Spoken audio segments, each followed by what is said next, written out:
आइए आज हम लोग इतिहास को एक आगे की पड़ाव की ओर लेके चलते हैं। इससे पहले एक पीछे वाले वीडियो में हमने इतिहास पे स्टार्ट किया था और हमने बोला था कि इसको हम एक स्टेप बाय स्टेप एक रिवीजन के रूप में चलेंगे।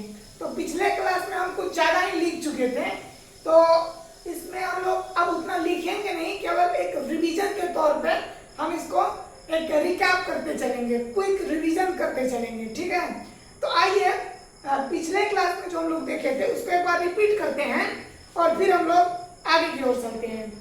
तो आइए ध्यान से समझिएगा। अब हम लोग पढ़ लिखेंगे कम और याद ज्यादा करेंगे, बोलेंगे ज्यादा। जैसे हम लोगों ने इतिहास को स्टार्ट किया था, हिस्ट्री को।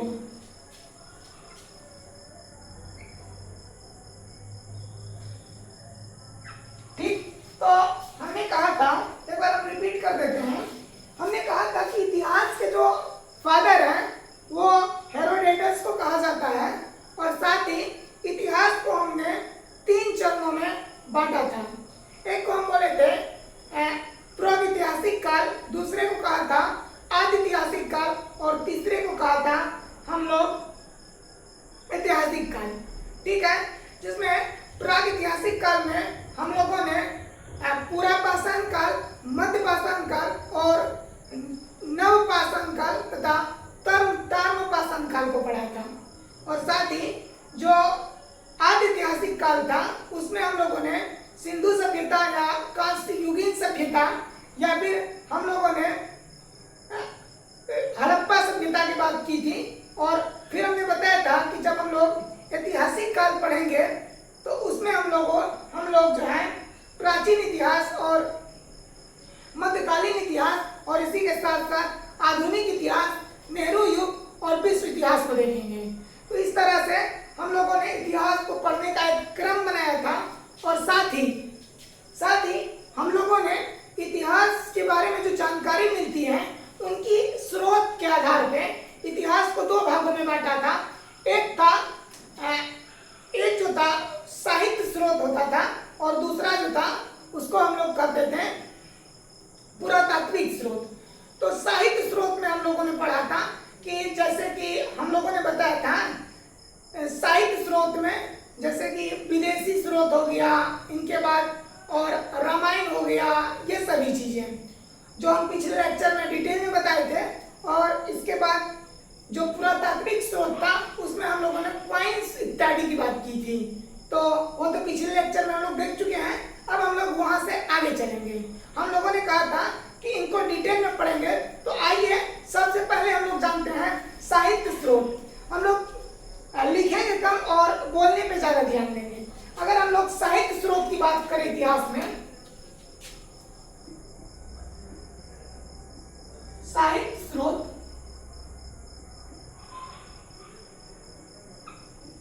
अगर साहित्य स्रोत की बात किया जाए तो इसमें एक आते हैं ब्राह्मण ग्रंथ। क्या आते हैं? ब्राह्मण ग्रंथ।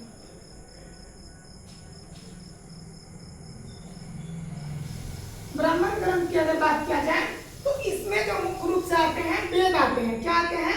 वेद आते हैं। अब ये वेद हमको पता है कि जो वेद होते हैं वो 4 होते हैं और चारों वेद आते हैं, ऋग्वेद, सामवेद, यजुर्वेद और अथर्ववेद। ठीक है, ये सभी इसी के अंतर्गत आते हैं। ठीक, इसके बाद इसमें रामायण भी आता है, रामायण भी होता है। इसके बाद महाभारत आते हैं इसी में। इसके बाद पुराण आते हैं,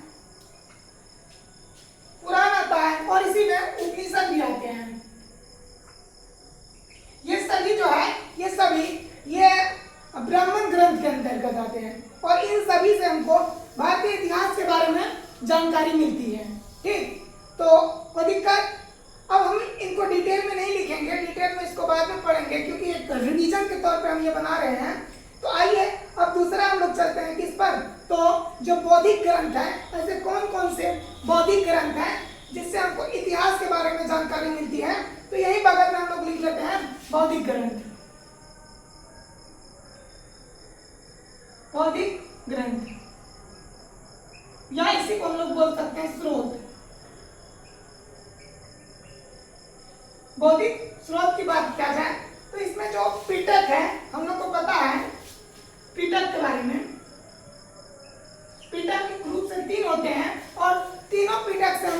बारे में जानकारी मिलती है। जैसे पहला शुद्ध पिटक और विनय पिटक और अभिधम पिटक, इन सभी चीजों से हमको भारतीय इतिहास के बारे में जानकारी मिलती है। इसी के साथ ही हम लोगों को बौद्ध धर्म का एक ग्रंथ है जिसको हम लोग बोलते हैं ललित विस्तार। ठीक, इससे भी हमको इसके बारे में जानकारी मिलती है। ठीक, इतिहास के बारे में। इसी में है दीपवंश और महावंश। इससे भी हमको बौद्ध धर्म के बारे में जानकारी, बौद्ध धर्म की ये भी एक ग्रंथ है जिसके बारे में हमको भारतीय इतिहास के बारे में जानकारी मिलती है। और इसी के साथ इसमें एक और ग्रंथ है जिसको हम लोग बोलते हैं जातक। यह भी बौद्ध धर्म से संबंधित ग्रंथ है जिससे हमको भारतीय इतिहास के बारे में जानकारी मिलती है। तो ये कुछ बौद्ध ग्रंथ है जिससे हमको जानकारी मिलती है भारतीय इतिहास के बारे में। अगर हम कुछ जैन ग्रंथ की बात करें तो आइए हम लोग देख लेते हैं जैन ग्रंथ को।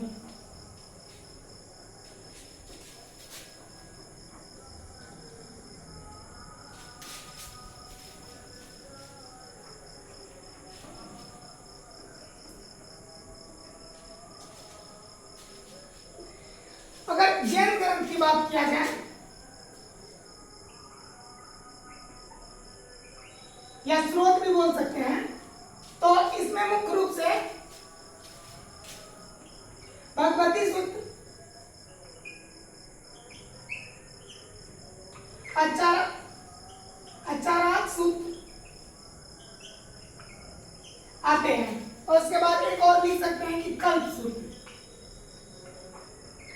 इनसे हमको किस चीज के बारे में जानकारी मिलती है? तो ये कुछ जैन धर्म के ग्रंथ हैं जिससे हमको इतिहास के बारे में जानकारी मिलती है। अब अगर बात करें हम, तो ये सभी जो था ये साहित्य स्रोत था। अब अगर हम लोग बात करें कि कुछ ऐतिहासिक साहित्य स्रोत के बारे में, तो आइए कुछ ऐतिहासिक साहित्य स्रोत देखते हैं जिससे हमको भारतीय इतिहास के बारे में जानकारी मिलती है। आइए, तो ये सभी हम लोगों ने देख लिया। अब आते हैं हम लोग ऐतिहासिक साहित्य स्रोत।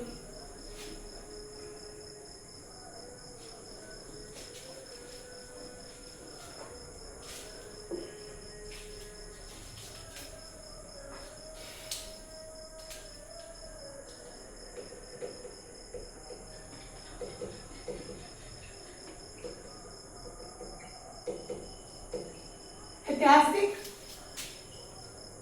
साहित्य स्रोत। ऐतिहासिक साहित्य स्रोत की बात किया जाए तो इसमें सबसे पहले हम लोग देख लेते हैं किस चीज को। तो एक पुस्तक है जिसका नाम है रास तिरंगनी।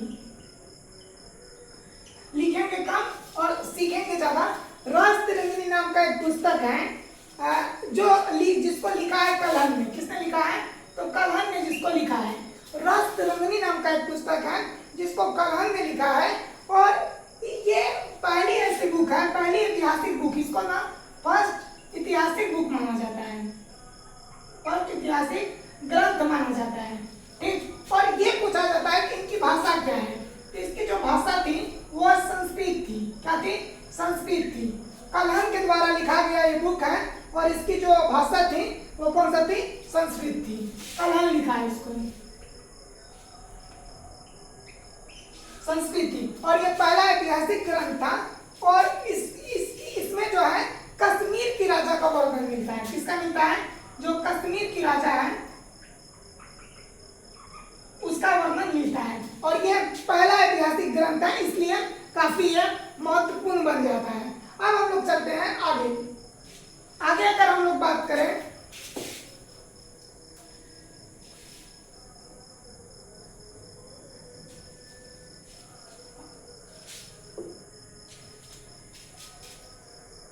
अष्टाध्याय, अगर अष्टाध्याय की बात किया जाए तो इनको लिखने वाले हैं पाणिनि।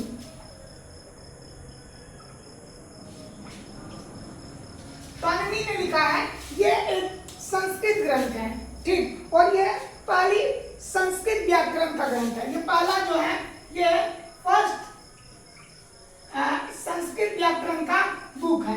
क्या नाम है? पाणिनि। और इसको लिखे कौन है? इसको लिखने वाले हैं अष्टाध्यायी और इसको लिखा है पाणिनि ने। अगला आते हैं हम लोग अर्थशास्त्र।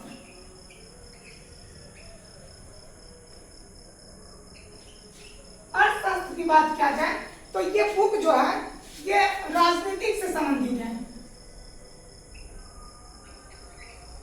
इसका संबंध कौन सी से है? तो राजनीतिक से है। कभी कभी डायरेक्ट ये पूछ देता है कि जो अर्थशास्त्र है ये इसका संबंध कौन सा सब्जेक्ट से है या कौन सा विषय से है, तो आप जानिएगा कि इसका संबंध जो है राजनीतिक से है।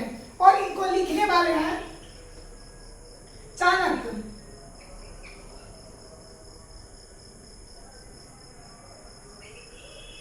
चाणक्य लिखा है। और कभी कभी चाणक्य को कुछ और नाम से भी जानते हैं। इसको हम लोग कौटिल्य के नाम से या विष्णुगुप्त के नाम से भी चाणक्य को जानते हैं। और इसी के साथ साथ और कुछ ग्रंथ हैं, जैसे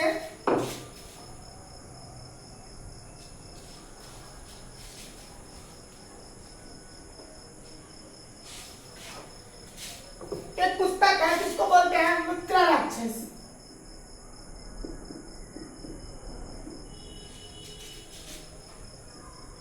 मुद्रा राक्षस इसको जो लिखा है, इसको लिखा है विशाखा दंत ने। किसने लिखा है?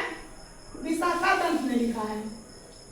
विशाखा दंत ने इसको लिखा है। और इसमें ना मौर्यकालीन समाज के बारे में चर्चा की गई है।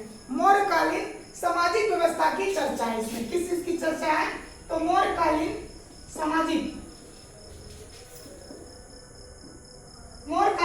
समाज के बारे में इसमें बताया गया है। नाम क्या है? नाम है मुद्रा राक्षस। क्या नाम है? मुद्रा राक्षस है। और इसको लिखने वाले हैं कौन? विशाखा दंत। और मौर्यकालीन जो सामाजिक स्थिति है उसकी वर्णन इसमें किया गया है। ठीक है। तो और भी कई सारे ग्रंथ हैं जिससे हमको, क्या ऐतिहासिक ग्रंथ है जिससे हमको इतिहास के बारे में जानकारी मिलती है। तो उतना सब। अब हम लोग चलते हैं आगे।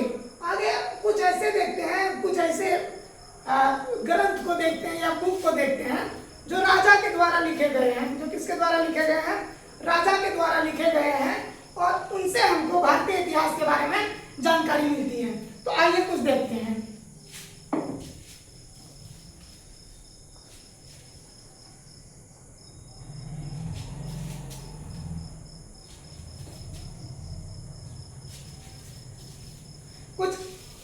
कुछ ऐसे बुक हैं जो राजाओं के द्वारा लिखे गए हैं और उनसे भी हमको इतिहास के बारे में जानकारी मिलता है। तो आइए सबसे पहले हम लोग एक राजा को देखते हैं जिसका नाम है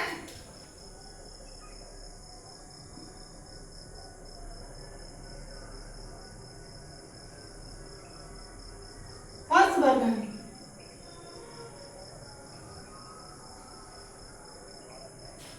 हर्षवर्धन इसने 3 को बुक लिखा है, इसने 3 को ग्रंथ लिखा है। पहला का नाम है, पहला जो है वो है नंदा। पहला जो है उसको कहा जाता है प्रियदर्शिका। दूसरा जो है उसको कहा जाता है नंदाग्नि। और तीसरा जो है उसको कहा जाता है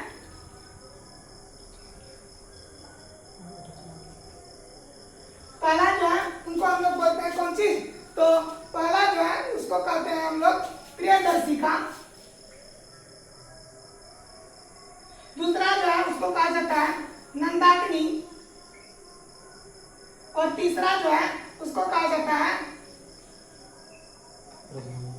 अब रत्नावली। तीसरा जो है उसको रत्नावली बोलते हैं। क्या बोलते हैं? तीसरा को रत्नावली बोलते हैं। तो ये इसके प्रमुख ग्रंथ है। ठीक है। अब आइए हम लोग अगले शासक को देखते हैं। एक है हाल, जिसने गाथा सप्तशती को लिखा है। किसको लिखा है? गाथा सप्तशती को लिखा है हाल। और ये हाल जो है ये सातवाहन वंश से संबंधित था। किससे था? सातवाहन वंश से संबंधित था। और अगर इसकी हर्षवर्धन की बात किया जाए तो ये जो था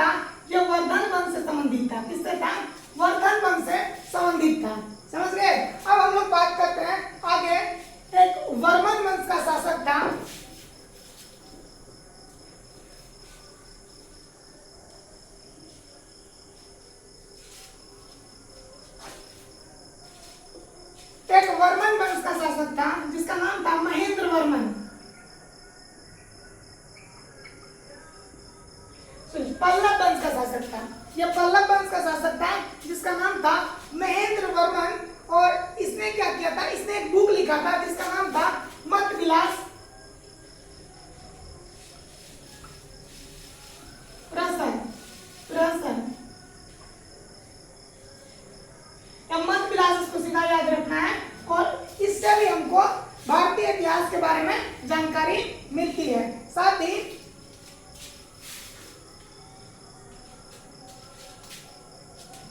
तो इन सभी राजाओं के बुक से हमको भारतीय इतिहास के बारे में जानकारी मिलती है। अगर और बात की जाए तो एक राजा था जिसका नाम था सोमेश्वर। ठीक, सोमेश्वर का एक बुक था जिसका नाम था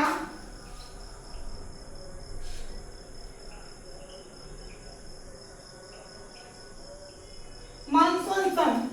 इनसे भी हमको भारतीय इतिहास के बारे में जानकारी मिलती है। तो ये कुछ बुक था, राजाओं के द्वारा लिखा गया बुक था जिससे हमको भारतीय इतिहास के बारे में जानकारी मिलती है। तो अब हम लोग अगले क्लास में देखेंगे इससे आगे की कहानियां और कोशिश करेंगे कि कम से कम लिखा जाए और अधिक से अधिक सीखा जाए और याद किया जाए। ठीक है, तो देखने के लिए धन्यवाद।